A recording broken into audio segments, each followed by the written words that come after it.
बिस्मिल्लाहिर्रहमानिर्रहीम। अस्सलाम वालेकुम नाज़रीन, मैं हूं आपका होस्ट अहमद फवाद। आज तारीख है 5 जून और दिन है जुमेरात का। 4 ब्रेकिंग स्टोरीज हैं आज की व्लॉग में आपके साथ में शेयर करूंगा। इमरान खान साहब अक्सर एक बात करते हैं कि एक तो ये लोग पढ़े लिखे नहीं हैं और ऊपर से ये कोशिश भी नहीं करते।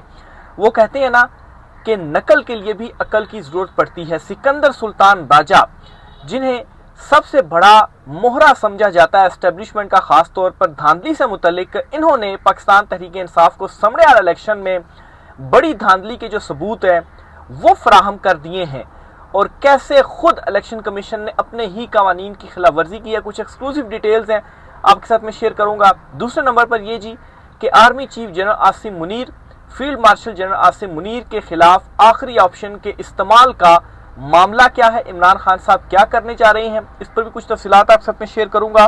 और आगे चलते हुए आपको ये भी बताऊंगा कि मुस्लिम लीग नून की एक बहुत बड़ी जो विकेट है वो गिर गई है और ये पाकिस्तान तहरीक इंसाफ में शामिल होने जा रही है। इस पर भी कुछ तफसीलात हैं, वो भी आपके साथ में शेयर करूंगा। अल कादरी ट्रस्ट केस आज इस्लामाबाद हाई कोर्ट में ना करते समाअत हो गई है। इस पर भी कुछ तफसीलात हैं जी कि आज की कार्रवाई में क्या हुआ। कुछ एक्सक्लूसिव डिटेल्स आपके साथ में शेयर करूंगा। सबसे पहले तो जी जो बड़ी ब्रेकिंग न्यूज़ है वो आपके साथ में शेयर करता चलूँ जी कि कैसे सिकंदर सुल्तान राजा ने खुद ही कानून की खिलाफ वर्जी करते हुए बड़े सबूत पाकिस्तान तहरीक इंसाफ को फराहम किए हैं। पाकिस्तान तहरीक इंसाफ की अहम रहनुमा और लीडर आलिया हमजा साहिबा ने एक प्रेस कॉन्फ्रेंस की और उस प्रेस कॉन्फ्रेंस में सामने वाले इलेक्शन के हवाले से धांधली के जो सबूत है वो सामने रखे हैं।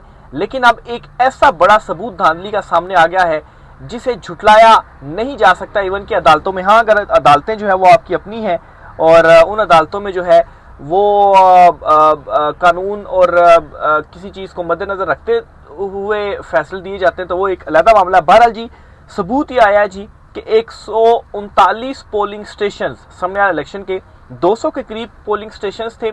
इन 200 में से 139 पोलिंग स्टेशन ऐसी हैं जी जहां पर जो वोट कास्ट हुए हैं वो 1300 से ज्यादा है, यानी कि कई पोलिंग स्टेशन में तो 1800 या 2000 तक भी ये जो तादाद है वो गई है। अब जो इलेक्शन कमीशन का कानून है, ये आलिया हमजा साहिबा ने प्रेस कॉन्फ्रेंस की, उसमें भी ये बात बताई, उनका क्लिप इस हवाले से मौजूद है कि 1300 से ज्यादा जो वोट हैं वो रजिस्टर नहीं हो सकते। अगर एक पोलिंग, क्योंकि एक हल्का होता है ना, एक हल्के के अंदर फिर पोलिंग स्टेशन होते हैं 150, 200, 300, जितना बड़ा हल्का होता है उस हिसाब से पोलिंग स्टेशन होते हैं। और एक हल्के में एक पोलिंग स्टेशन में 1300 से ज्यादा जो वोट हैं वो नहीं हो रजिस्टर्ड नहीं होते। अगर 1300 से ज्यादा लोग वहां पर हो तो फिर उस हल्के में 2 पोलिंग स्टेशन होते हैं, उनको डिवाइड कर दिया जाता है, 700 या 800 या 1000 हो जाते हैं और 2 पोलिंग स्टेशन बनाए जाते हैं। तो इलेक्शन कानून के मुताबिक 1300 से ज्यादा रजिस्टर ही नहीं हो सकते वोट एक पोलिंग स्टेशन में, तो वहां पर जो है वो कास्ट कैसे हो सकते हैं 1800 या 2000 जो वोट हैं और कैसे वो वोट जो है वो काउंट हो सकते हैं। तो ये एक बहुत बड़ी जो धांधली है जी वो सामने आई है जो पाकिस्तान तहरीक इंसाफ ने एक्सपोज की है। और वो कहते हैं ना कि नकल के लिए भी अकल की जरूरत पड़ती है। तो धांधली तो की जा रही है लेकिन अपने ही कानून की जो खिलाफ वर्जी है वो यहाँ पर की जा रही है। पाकिस्तान तहरीक इंसाफ के ऑलरेडी ट्रिब्यूनल्स में जो केसेस हैं जी वो पेंडिंग है, समातें तो हो नहीं रही। अदलिया को जिस तरीके से 26वीं तरमीम के बाद आज़ादी ख़त्म कर दी गई, मर्जी के जो जजेस हैं लाए गए, इमरान खान साहब का इस हवाले से वाज़ेह जो मौक़िफ़ है वो मौजूद है। तो इससे भी ज़्यादा उम्मीद अदालतों से तो ये नहीं की जा सकती कि वहाँ पर ये सबूत अगर रखे जाएंगे, जो रिजेक्ट तो रद्द तो नहीं किया जा सकता इन सबूतों को, लेकिन क्या होगा जी कि केसेस जिस तरीके से अभी पेंडिंग है इलेक्शन ट्रिब्यूनल में, ये भी पेंडिंग में चले जाएंगे। लेकिन ये बड़े सबूत हैं जी जो कि सामने आ गए सामने इलेक्शन के अंदर भी, और यहाँ पर भी जो एक्सपोज है वो इलेक्शन कमीशन या सिकंदर सुल्तान राजा है जी वो हुए और एक मरतबा फिर से जो पकड़े गए हैं वो इस मुबैना धांधली के अंदर।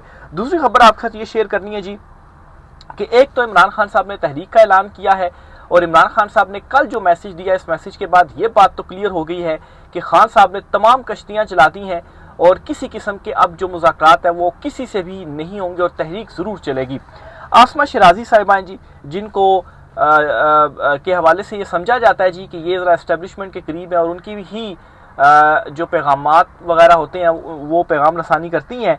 तो इन्होंने ये स्टेटमेंट दिया, इन्होंने ये कहा है जी कि इमरान खान एस्टेब्लिशमेंट से बात करना चाहते हैं मगर माइनस आसिम मुनीर साहब बात करना चाहते हैं।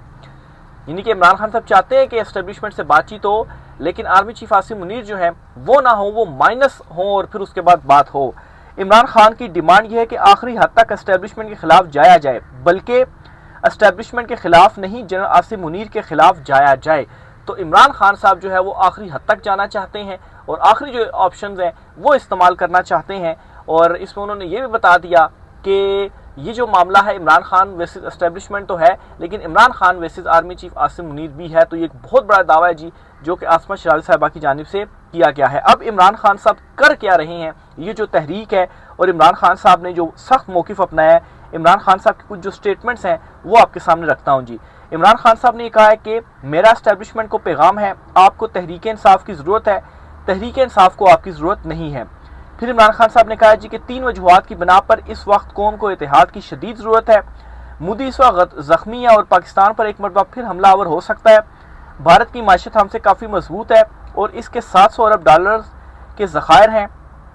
हमें भी माशी लिहाज से मजबूत होना होगा ताकि भारत का मुकाबला कर सकें। नंबर 2, खैबर पख्तूनख्वा और बलूचिस्तान में आए रोज़ दहशतगर्दी के वाक़यात बढ़ रहे हैं, जिनमें मासूम लोग शहीद हो रहे हैं। नंबर 3, मईशत मुकम्मल तौर पर तबाह हाल है और सरमायादार और नौजवान मुसलसल बैरून मुल्क मुंतकिल हो रहे हैं। ये दूसरी बात इमरान खान साहब ने की। फिर इमरान खान साहब ने कहा एहतजाजी तहरीक के हवाले से जो मुल्क भर में चलाई जा रही है कि एहतजाजी तहरीक मुल्क गिर और मुसलसल होगी, क्योंकि इस्लामाबाद में स्नाइपर्स तैनात होते हैं जो मासूम शहरियों और पुरअमन एहतजाजियों पर सीधे फायर खोल देते हैं। जो कत्लेआम तहरीक इंसाफ के साथ किया गया वो किसी जमात के साथ नहीं हुआ। खान साहब ने कहा ये बात के कोई डॉक्टर अमेरिका से आए हैं महज एक अफवाह है।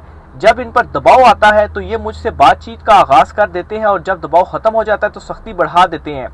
ये एक छोटे से सेल में रहते हुए इंसान क्या कर सकता है सवाए किताबें पढ़ने के, मगर अडियाला जेल में तैनात कर्नल को मेरी किताबों से भी मसला है। ये इमरान खान साहब की जानिब से एक मरतबा फिर से जो कुछ सख्त ट्वीट्स हैं वो की गई हैं। और जो तहरीक चलाई जा रही है इसमें इमरान खान साहब ने जो अल्फाज इस्तेमाल किए कि तहरीक एक तो मुल्क गिर होगी और दूसरा ये मुसलसल होगी। अब ऐसे नहीं होगा कि एक जगह पर हम जाएं जहां पर आप हमें घेर लें, पूरे मुल्क में होगा तो जाहिर सी बात है पूरे मुल्क में जब तहरीक चलेगी तो उसको कैसे रोका जा सकता है। बड़ी तादाद में जब जो लोग हैं वो बाहर निकलेंगे और मुसलसल चलने का मतलब ये है कि जब तक मुतालबात इमरान खान साहब के नहीं माने जाते, मैंडेट वापस नहीं होता, तब तक तहरीक ख़त्म नहीं होगी। और ये मैं ये समझता हूँ कि एक आखिरी ऑप्शन है जी, या आखिरी कार्ड है। हो सकता है इसके बाद भी इमरान खान साहब के पास मजीद कार्ड होंगे, लेकिन ये एक आखिरी बड़ा कार्ड है जो कि इमरान खान साहब इस्तेमाल करने जा रहे हैं। और इसमें इमरान खान साहब ने यहाँ तक चीज़ें कर ली हैं कि जो पाकिस्तान तहरीक इंसाफ की लीडरशिप थी जिनके हवाले से ये था जी कि वो कंप्रोमाइज़ हैं, अली अमीन गंडापुर जो है वो छोड़कर 12 अजला फलांकर पेशावर पहुँच जाते हैं, तो उनको साइड पर करके इमरान खान साहब ने कहा है कि मैं खुद इसको लीड करूंगा। खुद लीड करने का मतलब ये है कि इमरान खान साहब के साथ माजी में जो धोखे हुए, अब इमरान खान साहब किसी उस धोखे में नहीं आना चाहते और ख़ुद चीज़ों को लीड करना चाहते हैं। खान साहब ने यहाँ तक भी कहा है जी कि हो सकता है कि मेरी मुलाकातों पर एक मरतबा फिर से जो पाबंदी है वो लग जाए, लेकिन इमरान खान साहब जो लाहे अमल है वो पहले से ही दे देंगे। एक बड़ी डेवलपमेंट और हुई है कि साबिक गवर्नर सिंध और नवाज शरीफ के साबका तर्जुमान और मरियम नवाज के भी मोहम्मद जुबैर जो हैं उनकी पाकिस्तान तहरीक इंसाफ में शमूलियत का जो इम्कान है उसका इजहार किया जा रहा है। मोहम्मद जुबैर जो हैं वो असद उमर के भाई भी हैं, नून लीग में काफ़ी अर्सा ये रहे और 1 साल पहले इन्होंने मुस्लिम लीग नून छोड़ी और अब ये पाकिस्तान तहरीक इंसाफ में शामिल होने जा रहे हैं।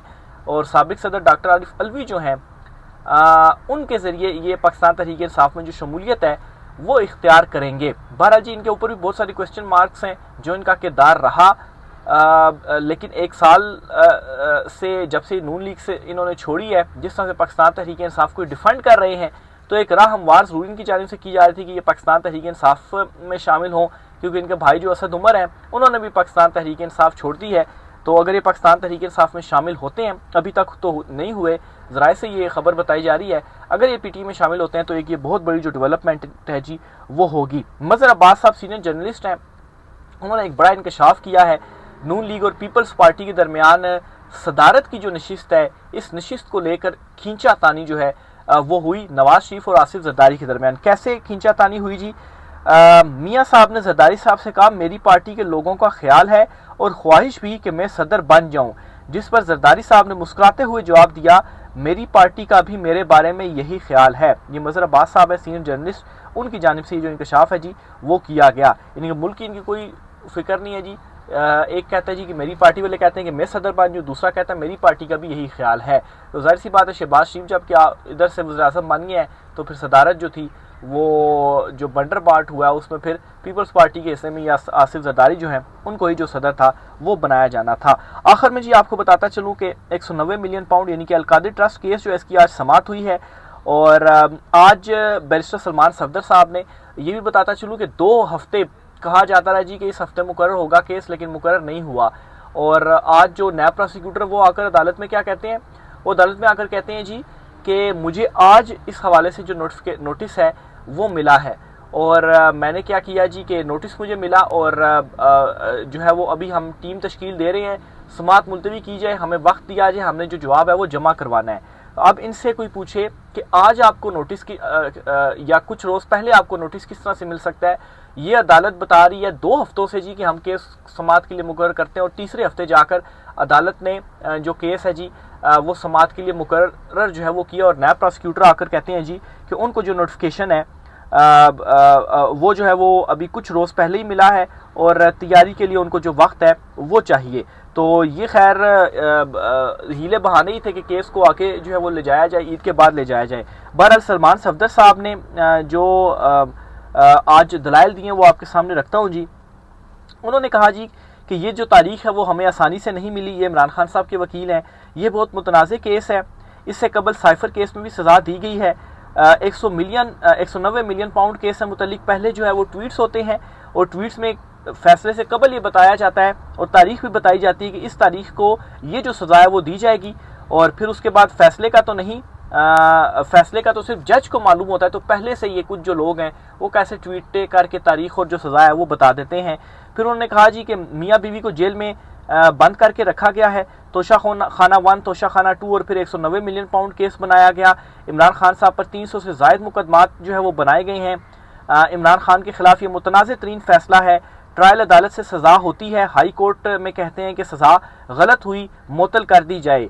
जिन जज साहब ने इस केस का फैसला सुनाया इनके खिलाफ सुप्रीम कोर्ट की ऑब्जर्वेशन मौजूद है। इन जज साहब के अगेंस्ट ऑब्जर्वेशन जो है वो सुप्रीम कोर्ट की मौजूद है और इनको जो है वो वापस भी भेजा जा चुका है अपने ओहदे से हटाकर, लेकिन उसके बावजूद भी इन्होंने ये केस सुना और केस में इमरान खान साहब को जो सज़ा है वो सुनाई। यानी कि मुतनाज़ किरदार के जज हैं फिर भी उन्होंने केस सुना और जो सज़ा है खान साहब को वो सुनाई। ये कैसे फैसले हैं जिसमें 6 माह से मियाँ बीवी को अंदर जो है वो रखा हुआ है। इस अदालत का वक्त बड़ा अच्छा, ये सलमान सफदर साहब इमरान खान साहब के वकील ने दलाइल दिए। तो नैब प्रोसिक्यूटर ने कहा जी कि इस अदालत का वक्त बड़ा कीमती है, पहले आप मेरी बात सुन लें। मुझे गुज़श्ता रात इस केस का पता चला और रात को ही नोटिस मिला। यानी कि एक तो होता है ना कि केस की समाअत मुकर्रर की जाए एक ही मरतबा, तो आप कहें जी कि हमें गुज़श्ता रात नोटिस जो है वो मिला और केस का पता चला, तो उसमें फिर आप के लिए अंडरस्टैंड करना आसान होता है, चले ठीक है हो सकता है 1-2 दिन लग गए हों।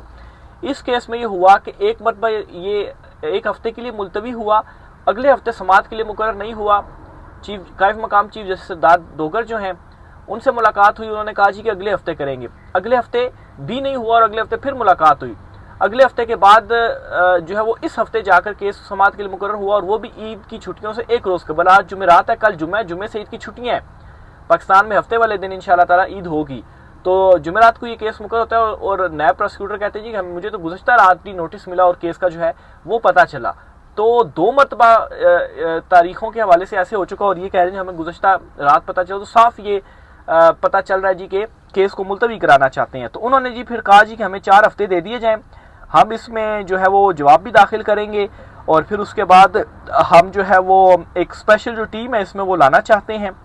तो सलमान सफदर ने कहा जी कि हम घबराते नहीं, आप स्पेशल टीम लेकर आए, लेकिन 4 हफ्ते तो नहीं। तो इस पर जी चीफ जस्टिस ने कहा जी कि आप 1 हफ्ते के अंदर ही कर लें ख़तों किताबत जो भी आपने करनी है, क्योंकि कहा गया जी ख़तों किताबत करनी है टाइम लगता है। तो फिर बताया गया जी कि आप ख़तों किताबत कर लें, नोटिफिकेशन जारी करें, 1 हफ्ते का आपके पास टाइम है। और केस की जो समाअत है वो 11 जून तक जो है वो मुलतवी कर दी है और अदालत ने कहा है जी कि 11 जून तक नैब स्पेशल जो प्रोसिक्यूटर है इसे तैनात किया जाए। अब ये मुलतवी तो कर दी गई है 11 जून को, लेकिन जो अब रिकॉर्ड रहा है जी देखें अब 11 जून को समाअत के लिए मुकर्रर होती भी है या नहीं होती। बहरहाल ये इस केस में आज जो है वो हुआ है। राय का इज़हार कीजिएगा। आज की व्लॉग से इतना ही, इजाज़त दीजिए, अल्लाह हाफिज़।